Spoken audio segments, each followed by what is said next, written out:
Lee, how are you doing this afternoon? I'm so excited to speak with you. I'm doing good, man. I'm doing good. Thank you. How are you doing? Good. I'm really just excited to dive into you. I want to talk about horror with you as much as I want to talk about Evil Dead with you. I want to talk about horror. We're celebrating the Evil Dead Rises release, the home video release, Yeah. with this interview.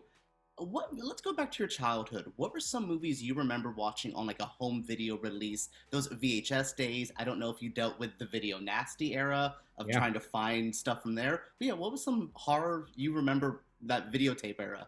Yeah, there was a lot like like going way back. We certainly didn't have we didn't have a VHS player. We were probably one of the last of my friends to get one when I was growing up.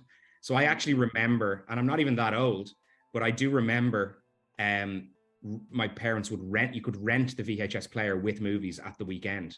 So you'd actually rent the player for the weekend and a couple of movies. And I remember that was probably around the time that RoboCop came out. So I guess was that 89, I think. Would that have been Ooh, 89 or something like that? I think I might have that right. yeah. Um, so I remember the poster for RoboCop, and I remember like my brother insisting that RoboCop was rented. All my siblings were older than me, which led to exposure of a bunch of stuff that I really shouldn't have seen. And in specific horror terms, I know that I saw The Shining when I was very young. That was definitely a rented VHS because my father was away. I got terrified. He found out that I was terrified. He went and re-rented it. And then I had to listen to it all over again while I was in bed. I could hear the music. Oh That's when I my learned goodness. the power of sound.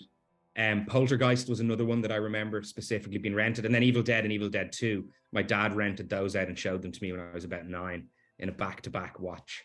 So that was I was at quite an impressionable age. Jaws also, but I feel like I saw Jaws for the first time probably broadcast on TV. Yeah. Um, and then from the moment I basically from that age, from when I was about 8 years old, I'd go to the video shop and I'd lurk in the horror section. So there's even movies to this day I've probably never seen, but I know the covers of them intimately because maybe they weren't rented for me. I would tell them, no, you're not watching that or whatever it might be. But there's definitely things that like crazy titles that stick out in my head, like the Ghoulies movies. I always remember the covers of the Ghoulies movies, or Chud or Reanimator. There was like a bunch of stuff Yes. like that. That also I've seen some of these movies, but there was things how that artwork, a House, for example, Fright Night, all of those Yeah. artworks and everything always stood out to me. And I ended up like years later, like 10 years later, like actually working in that local video store. And yeah, which was kind of great. And I still like they're not out in the wild right now, but I still have a lot of my VHS boxed, and I still have a VHS player. Oh wow. Oh, that's amazing. You brought up so much I want to talk about. One, posters. Mine was Frankenhooker. I would Wow, always see that in wow. the VHS and be like, "Who is she? Love this woman." And then you brought up posters, which is really interesting because I love the poster for Evil Dead Rises. I think it's just so distinct. It stood out, so creepy. Did you have any involvement in any of that poster stuff, or did you like that the poster really sold the creep factor of this film? Yeah, like thankfully I worked with the people that I worked with at Warner Brothers and at New Line were very respectful of my creation of the movie and the things that I brought to them. And obviously they're great professionals that then propose lots of ideas and bring you options. And then what you work in tandem on those things. So the Mhm. poster we ended up with was was kind of like a version of some other ideas that we brought together. But ultimately, what I like about the tonality is the fact that it's kind of confrontational, right? Like you are looking at this clearly evil, possessed, damaged woman, and then you go, why the hell are her kids hugging her? And that's in a way the core of the story. It's the corruption of motherhood and the fear that could go along with that. So it's quite a simple poster, and I think simple posters can work extremely well. But there's a lot of like great artwork that was created for the movie. There's also like in LA we had these beautiful bus bench signs like saying "Come sit beside mommy," which I love that artwork as well. And then buried in the movie, there's a shot which is actually a little tip of my cap to one of my favorite pieces of like home entertainment artwork ever, which is the really famous Evil Dead 2 cover with the skull and the eyes, which Mhm. is not actually in the movie. It's just one of those, hey, let's create a creepy bit of artwork. And in Evil Dead Rise, when Ellie pokes her head out from the bathroom after she's become possessed and screamed and all that stuff, and they run out of the bathroom, she pokes her head out. I framed it and got the angle of her face to match that Evil Dead 2 artwork. So that was my little tip of the cap to that. I love hearing one how much you love the Evil Dead movies, and we all know Evil Dead films have the oddest tone. Only a tone I think Sam Raimi and like Fede have, and now you have been able to really capture. Was that a challenge? You talked about tonality with the poster. Was that a challenge, and what are some tricks that you use to kind of stay in horror, but keep the fun, the weird factor, but Yeah. never falling too far on the other sides? Yeah, I think, like, for me, I just knew I wanted to make it entertaining, because whatever the tonality, and all the Evil Dead movies have a different tone, and Evil Dead Rise has a different tone as well. But they're all kind of entertaining and they're energetic, as well as being super scary and violent and gory and unbelievable at times, and shocking. And I kind of just trusted my instinct a little bit. Like, if I had to describe Evil Dead Rise tonally, I'd probably put it somewhere between the Evil Dead and Evil Dead 2, because it's definitely got a little bit more levity than the Evil Dead. But it's maybe not as cartoonish and bawdy as Evil Dead 2. So probably that was the area. And when I think of my influences of loving both of those movies as a kid, it's probably why it kind of fell in that space a little bit. But I just trusted that if I had characters that people could strike up an affinity with, that then I had the platform to just go crazy with what I could then do. And going crazy and said having all of these outlandish things take place is a big part of making it what it is. So the good thing about Evil Dead Rise, it does feel like its own thing, but it feels like it's drenched in the history of Evil Dead and has the DNA of it running through its own messed up kind of veins. Absolutely. Again, like these tones are so similar in all the films, but so different. It's the Evil Dead tone. You really captured whatever weird tone it is to make an Evil Dead film. Yeah, and I love that. And I also got the chance to see Ghost Train, one of your short films, and really got to experience that. I really love short films, and I love horror in short formats. Can you speak to short films and why you like making it, and to see, because I would like to see you do more of them. Now we're seeing them get mainstream again. I'm actually seeing them like big Wes Anderson's doing shorts. I'm like, yes, shorts coming back. Yeah, they can be quite poetic in what you do. I think that's what's interesting, and they're very challenging when you're making a short film that you really commit yourself to. Like, it takes as long as making a feature film, partly because you don't have the big resources on a feature film. So like your post-production process is kind of slow. But for me, I always saw them as kind of my proving ground. I think like I made shorts in film school and stuff like that. But once I kind of crossed the line and was like really focusing on my career, I've kind of got what I call like my 3 real shorts, my 3 professional short films.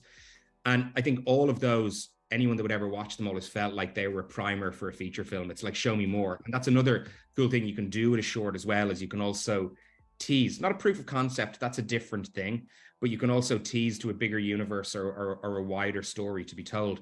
But yeah, it's actually very good. It's very good exercise as well in understanding pace, because you've got to maybe squeeze in quite a lot of story into a short period of time. Like, all of my short films are under 20 minutes long. I think one is like 9, one is 17, and one is maybe 15, that kind of thing. And they are very beautiful art form as well. And I'd love to find myself in a place where I had the time to actually just explore something in a short. I'd probably look, if I was making a short film again, it would probably be to explore something new in technology or a new method of storytelling. Because for now, my focus is very much on the longer form stuff. Which I love. And I mean, I feel like I feel like I just get a little tip of your work with Evil Dead Rise. I'm like, I want to see more from you. I also want to see you do more gore. I loved your use of gore here. Can you speak to any of your favorite gory moments in horror history? I think we have so many that speak out, and I think like Cheese Grater is now on a lot of people's lists now. Yeah. You've made one, and what were some of the ones that inspired you of like signature gore? Yeah, I think, funnily enough, it's something I say, but I think I'm wrong when I say it, that I'm not a massive gore person in terms of the things. Like, I quite like psychological horror. Like, I'm very drawn to it. But then when I stop and think, there's so many movies I adore that actually are extremely gory in their own way. Like, I think Society by Brian Yuznes, like that's just got some less gore, body horror. I guess you can cross those lines. Like, there's some amazing. The shunning is gross. yeah. There's some amazing stuff in that. The Thing also, again, the way, just those moments of bodies opening and limbs being torn and all of those elements. And even the simple kind of gore that exists in Jaws. Like, I remember seeing Quint, that kind of hard cut where he suddenly spits blood out of his mouth was so impactful on me when I was younger. And yeah, those type of things would, if used in the right way, they can be very, very powerful. You've brought up Jaws way too many times, and I know Mm. you see it back here. I have Same. my little Bruce. I love that. And I one, please look into doing Jaws remake. Or I know it's taboo to do, but no, I would love to see. I love that you have a love of films there that are in the water. I'm just curious to see what Thaw's going to be like. I'm curious to Gore. see what you get to play with there. But I really want to ask you one big final question. As horror fans, we always talk about what scares us and why we like being scared. That's such the common thing. But why do you like scaring people as the filmmaker? I think, it's a great question, and I actually have an answer for you that's quite distinct, that isn't too vague. I All my siblings are older than me, so there's about an 8 or 9 year age gap, and then I have three siblings. And when I was younger, they all liked watching horror movies. And I would watch because I was kind of too scared. I'm like 8 years old and I'm like quite scared at what's on screen. So I'd spend quite a lot of my time watching them get scared and them reacting to things and me not quite knowing what they'd seen. So this unknown. Obviously, later in life, I then went on and watched the things that scared them. But I remember like Nightmare on Elm Street being watched, and I'm just like, how could I possibly look at something like I was too terrified? And I started to develop this um, excitement in being able to create those reactions in people. That's where it came from. So when I was really young, I even remember if it was Halloween time, I'd be trying to build like a haunted maze in my house, and I was actually building at that age. I remember building my first ever jump scare, which was I made this big paper ghost that I weighted with some coins, like taped to the back of it. And then I could pull a little string and it would come down my stairs on another piece of string if someone came around the corner. I even remember years later when Scream came out, I remember one time I had a cousin of mine who was visiting from Europe, and she was staying in the bedroom next to me, and I got this really long stick and put the ghost face mask on the stick and was banging on out my window, banging on her window 2 stories up. She opened the curtain, see this levitating ghost face out in the air. So I've always just had a lot of fun with that. But I think it all goes back to, and look, the power of filling a big dark room with people and they get scared together. It's really fun to me. But I think it goes back to my observances of before I was even 10 years old. It would have been like if they'd all watch comedy movies and I watched them laughing, maybe I would have gone that pathway. But I watched them get scared and thought, oh, I want to do that too.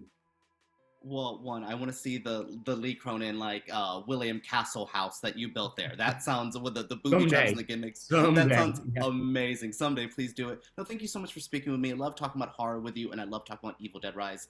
I love this movie. I hope more people get to see it now that it's a home release and get to be scared at home like we were growing up. Awesome.